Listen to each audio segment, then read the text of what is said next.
ये सारे job interviews अगर हिंदी में होते तो पक्का इतने दिनों में मुझे एक ना एक जॉब तो श्योर मिल जाता। लेकिन दुख की बात, ऐसा होना पॉसिबल नहीं है। इसलिए फ्लुएंटली एंड कॉन्फिडेंटली इंग्लिश बोलना सीखना हम सबके लिए बहुत ज़्यादा ज़रूरी है। हम में से ज़्यादातर लोगों की प्रॉब्लम यह है, कोई अगर इंग्लिश में हमसे बात करे तो तब तो हमें फिर भी थोड़ा बहुत समझ आ जाता है, लेकिन बोलने के वक्त बार बार अटक जाता है। जब हम किसी के सामने इंग्लिश में बातें करने की कोशिश करते हैं तब हम बहुत ज़्यादा कॉन्शियस हो जाते हैं, कुछ टाइम के लिए घबरा जाते हैं। इसलिए यहाँ पे हम सबकी असली प्रॉब्लम है लैक ऑफ कॉन्फिडेंस। इस प्रॉब्लम का बहुत सारे सोल्यूशंस आज के डेट पे आपको इंटरनेट में मिल जाएगा। हो सकता है वो लोग पहले आपको इंग्लिश ग्रामर सीखने के लिए कहेंगे या कोई कोचिंग इंस्टीट्यूशन ज्वाइन करने के लिए कहेंगे। वहाँ पे वो लोग पहले आपको सिखाएंगे नाउन क्या होता है, एडजेक्टिव क्या होता है, और फाइनली आपके लिए चीज़ें और भी ज़्यादा कॉम्प्लिकेटेड बनने लगेगा। तो ये कोई परमानेंट सोल्यूशन नहीं है। परमानेंट सोल्यूशन ढूंढने के लिए पहले हमको ढूंढना होगा इस प्रॉब्लम की असली वजह क्या है। तो चलिए इसकी असली वजह ढूंढ निकालते हैं। और हाँ, शुरू करने से पहले एक चीज़, इस वीडियो में मैं जो टिप्स आपके साथ शेयर करूंगा वो सब मैंने सीखा है संदीप महेश्वरी की speak English fluently and confidently session से। इसलिए अगर आपके हाथ में 25 मिनट से ज़्यादा समय है तो ये वीडियो आपके लिए नहीं है। आप डिस्क्रिप्शन में दिए हुए लिंक से जाके ओरिजिनल वीडियो ही देख सकते हो, क्योंकि ये वीडियो उस वीडियो की ही एक शॉर्ट समरी है। उस वीडियो में सिखाए गए मेन आइडियाज शॉर्ट टाइम के अंदर दोबारा पूरी तरह से याद दिलाने के लिए। तो चलिए शुरू करते हैं। क्या आपने कभी नोटिस किया है, जब हम हिंदी में बातें करते हैं तब हम सोचते भी हैं हिंदी में, लेकिन इंग्लिश में बातें करते वक्त हम पहले हिंदी में सोचते हैं, उसके बाद हम उसको इंग्लिश में ट्रांसलेट करते हैं और फिर उसके बाद बोलते हैं। यही हमारी फ्लुएंसी को मार देता है। हम सबके माइंड में हर काम या हर चीज़ के साथ हिंदी में कुछ वर्ड्स जुड़े होते हैं, उसके साथ जुड़े हुए इंग्लिश वर्ड्स भी रहते हैं, लेकिन हमारी आदत है पहले हिंदी में सोचना। जैसे कि इस इमेज को देखते ही आपके दिमाग में क्या आया? ज़रूर पेड़। लेकिन पेड़ का इंग्लिश वर्ड ट्री, ये हम सबको पता है। फिर भी हमारा आदत है पहले हिंदी में सोचना और उसके बाद उसको इंग्लिश में ट्रांसलेट करना। तो अगर हम हमारे इस आदत को बदल के पहले ही इंग्लिश में सोच सके तो हम आसानी से ट्रांसलेट के लिए जो वक्त खर्च हो रहा है उसको बचा सकते हैं। तो यहाँ पे असली की है हमारा हैबिट। आप याद करने की कोशिश कीजिए कैसे आपने हिंदी सीखा था, और अगर आप उस सेम टेक्निक को यहाँ पे भी अप्लाई कर सको तो आप बहुत ही आसानी से ही इंग्लिश भी सीख सकते हो। अगर आप थोड़ा ध्यान से देखोगे तो हिंदी सीखने में बेसिकली 2 स्टेप्स थे। फर्स्ट स्टेप था ऑब्जर्वेशन और सेकंड स्टेप था प्रैक्टिस। अब चलिए फर्स्ट स्टेप में आते हैं, जो है ऑब्जर्वेशन। हर एक बच्चा बहुत डीप ऑब्जर्वर होता है, क्योंकि उन लोगों के पास करने के लिए और कुछ खास नहीं होता है। इसलिए वो लोग सिर्फ बहुत ध्यान से अपने आसपास में सारी चीज़ों को अच्छे से नोटिस करते रहते हैं, और उसके बाद वो लोग दूसरों को देखकर कॉपी करने की कोशिश करते हैं। एक बच्चा अपने पेरेंट्स को उसके सामने एक दूसरे के साथ झगड़ते हुए देखता है और वहाँ से वो सीख जाता है कि गुस्सा कैसे करते हैं। नेचुरली वो लोग जो भी देखते हैं वही वो सीखने की कोशिश करते हैं। फर्स्ट टाइम फेल होते हैं, लेकिन फिर से कोशिश करते हैं, फिर शायद फेल होते हैं। इस तरह से धीरे धीरे वो लोग उस काम में फ्लुएंट बन जाते हैं। अब आप कैसे किसी को इंग्लिश में बातें करते हुए ऑब्जर्व करोगे, क्योंकि जनरली हमारे आसपास में ऐसा कोई नहीं रहता है जिनका प्राइमरी लैंग्वेज इंग्लिश है। यहाँ पे आपको मदद मिलेगा इंटरनेट और टेलीविजन से। आपको डेली लाइफ से रिलेटेड ऐसा कुछ इंग्लिश में देखना शुरू करना होगा। इसलिए आप सबटाइटल के साथ इंग्लिश मूवीज देख सकते हो, या कोई इंग्लिश टीवी सीरीज भी देख सकते हो, जैसे कि फ्रेंड्स, या हो सकता है गेम ऑफ थ्रोन्स। असली मकसद है किसी और को इंग्लिश बोलते हुए ऑब्जर्व करना। इस तरह से और भी ज़्यादा इंग्लिश वर्ड्स हर काम और इमोशंस के साथ हमारे दिमाग में जुड़ जाएगा। मैं एक बंगाली हूँ, लेकिन फिर भी मेरे इस हिंदी चैनल में 1.5 लाख से भी ज़्यादा सब्सक्राइबर्स हैं। तो मैं बंगाली हो कि हिंदी कहाँ से सीखा? इस तरीके से टीवी और इंटरनेट पे हिंदी मूवीज, सीरियल और बचपन में बहुत ज़्यादा हिंदी में कार्टून्स देख के।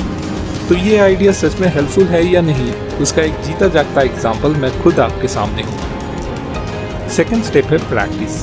ये और भी बड़ा प्रॉब्लम है। कैसे हम प्रैक्टिस करेंगे?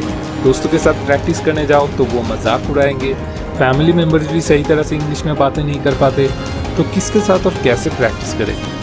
एक तरीका है, आप इंग्लिश में डेली डायरी लिख सकते हो। डायरी लिखने के लिए आपको इंग्लिश में सोचना होगा, तो ये आपको इंग्लिश सीखने में बहुत मदद करेगा। और वैसे भी जब आप कुछ साल बाद उन सब डायरियों को फिर से खोल के देखोगे तो तब आपके लिए वो एक एंटरटेनमेंट की चीज़ बन जाएगा। दूसरा और एक तरीका है, आप खुद ही खुद के साथ अपने मन में ही इंग्लिश में बोलना प्रैक्टिस कर सकते हो। हमें पता है हमारा असली प्रॉब्लम है हर वक्त पहले हिंदी में सोचना। जैसे कि सोचिए आप अपने स्टडी टेबल पर बैठ के कुछ सोच रहे हो, आपका अभी का आदत है उसको हिंदी में सोचना। इसको चेंज करना होगा, इसके बदले में इंग्लिश में सोचना होगा। Thoughts are actual sayings. हम पूरे दिन जो बातें खुद अपने साथ कहते हैं वो हम दूसरों के साथ पूरे दिन भर जो बातें करते हैं उससे बहुत ज़्यादा इम्पोर्टेंट है। इसलिए सबसे पहले खुद के साथ इंग्लिश में बोलने की कोशिश करना होगा।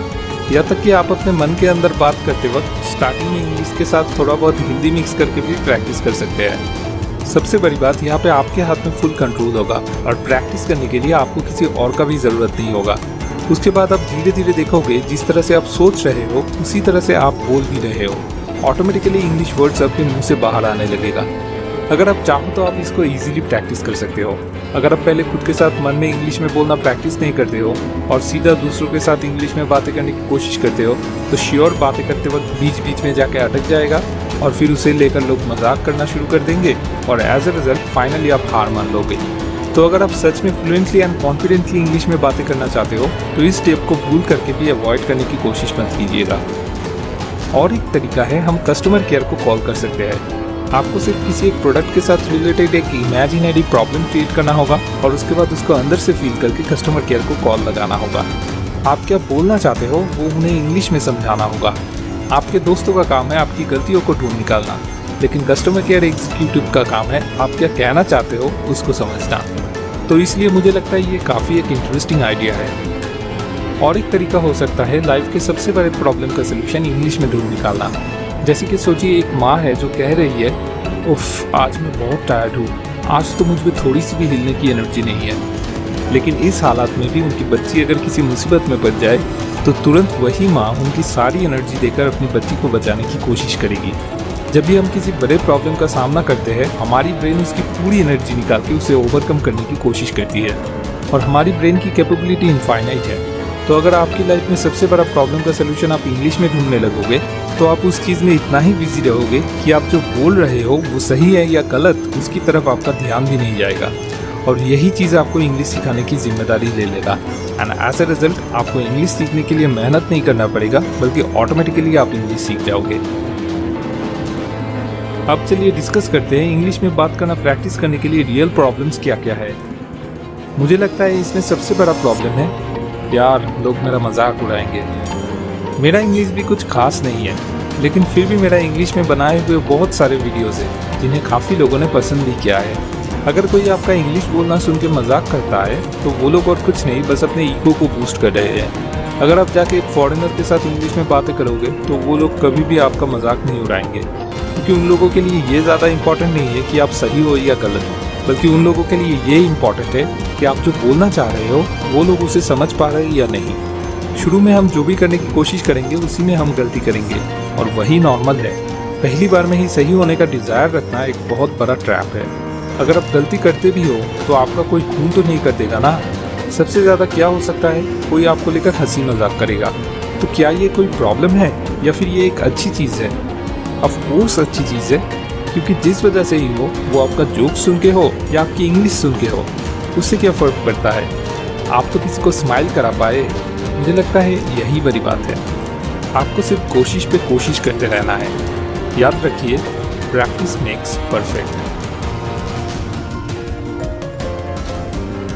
आखिर में आपसे एक छोटा सा रिक्वेस्ट, अगर इस वीडियो से आपको अपनी लाइफ की किसी भी प्रॉब्लम का सलूशन ढूंढने में सच में इतना सा भी मदद मिले तो ज़रूर इस वीडियो को शेयर करें, क्योंकि अगर आपको कुछ मदद मिल पाया है तो इसे शेयर करके आप किसी दूसरे का भी मदद कर सकते हैं। इस वीडियो में जितने लाइक्स आएंगे मैं समझूंगा उतने लोगों को मैंने थोड़ा सा मदद कर दिया है।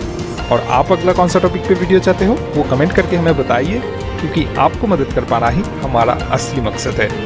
मोर विजडम, मोर सोल्यूशन, बेटर लाइफ।